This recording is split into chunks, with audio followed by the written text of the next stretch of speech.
G'day guys, Dom here and welcome to Friday Knife Drop. So this last 2 weeks have been, let's just say, interesting. Had a whole lot of fires to put out and I managed to get my ass sick for a week, which is something that never happens with me, which is actually why we had some YouTube videos last week, because I was stuck in bed with nothing to do. Another news, I managed to get a whole bunch of stuff done, mainly the new Infernum design. And let me tell you guys, these things are fucking cool. I'm definitely going to be keeping one of these for myself. I'm probably going to be taking number one because I'm special like that and because I can. So these are all in D2 steel.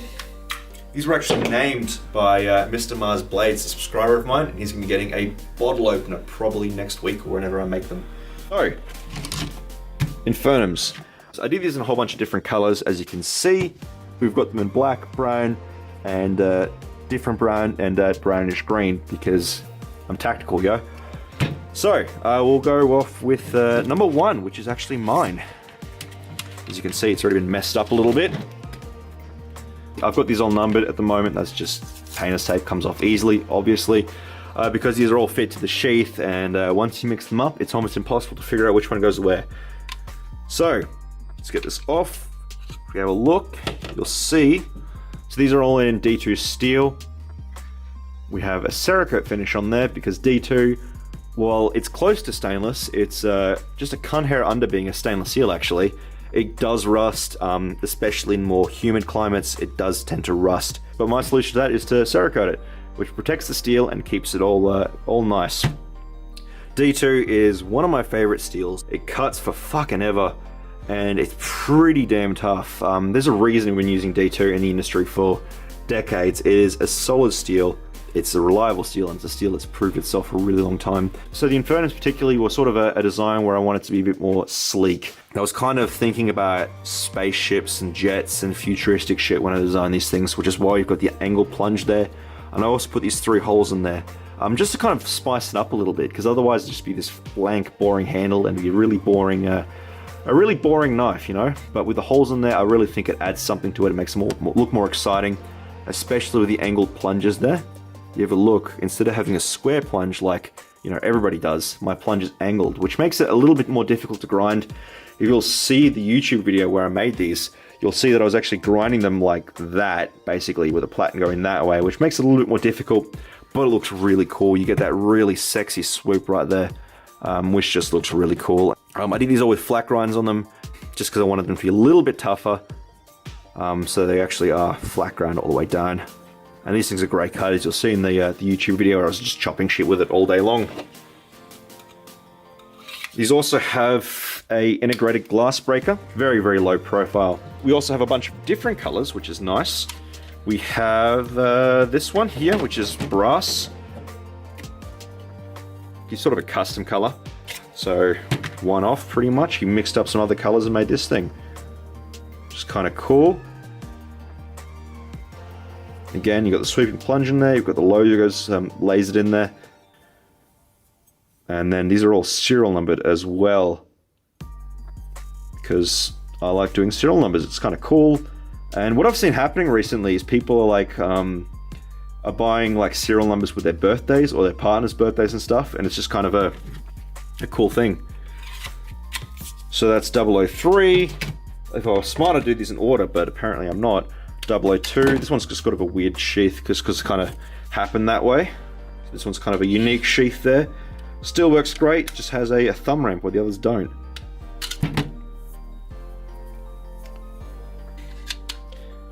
Definitely doing a lot more OD green in the future. It's one of my favorite colors.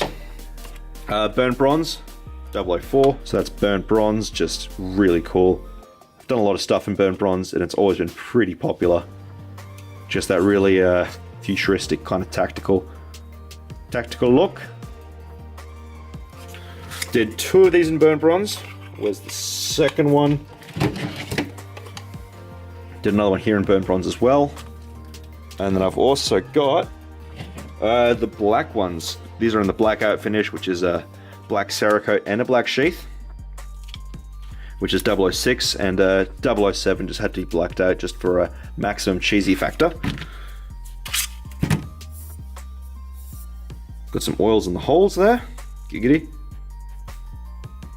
Yeah, we've got the blacked out versions as well. So if you want to be super tactical, we have the all black ones. So next up we have AXES. So these have been in the works for years. Yeah, definitely years. I bought the steel for these in 2017, I want to say, and I've just been kind of sitting on them and, you know, sort of pecking away at them. But now I've got orders for them, so I actually have to finish them. So these are in 80CRV. I picked these up from Heat Treat yesterday. These are at 58 Rockwell, and these things are just fucking beastly. But they stir that old caveman DNA in you already, where you want to just smash it with these things. I'm very excited to get these done. I'm shooting to get these done for Sydney. I'm trying very, very hard to get these done for Sydney. We'll see if they're done. The Sydney Knife Show is only 3 weeks away. So I've been working like a fucking maniac recently getting stuff done because I've got the deadline for these, the pens, the surgeons all coming up in August. So I ain't gonna sleep for 3 weeks basically. I was also supposed to be picking up the surgeons, the Gen 2 surgeons from Heat Treat as well.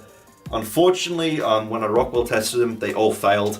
So they're actually gonna have to be reheat treated to get to the correct Rockwell test, to the correct Rockwell, which is just the nature of the beast. Probably could have just taken them, you know, and just finished up the wrong Rockwell. Would anyone have realized? Probably not, but you know, I'm trying to make the best product I possibly can here. So those are gonna get reheat treated next week. Hopefully they rock up next week so I get them Cerakoted.